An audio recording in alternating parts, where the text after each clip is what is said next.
आपणकर जश रहू आपण तो आपणकर मान को रखी पारिले नाही कला पहाड़ चम दौड़ी रे बांधी नहीं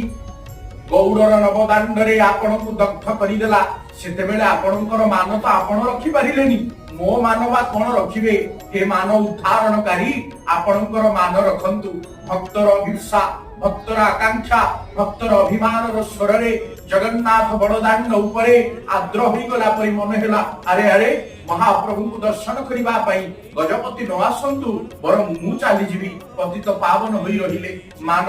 उद्धारण कर हे कारण शरण तुम्भ पाद तले अनाथ नाथ नीलगिरी नाथ जगन्नाथ नाम नीलाचले।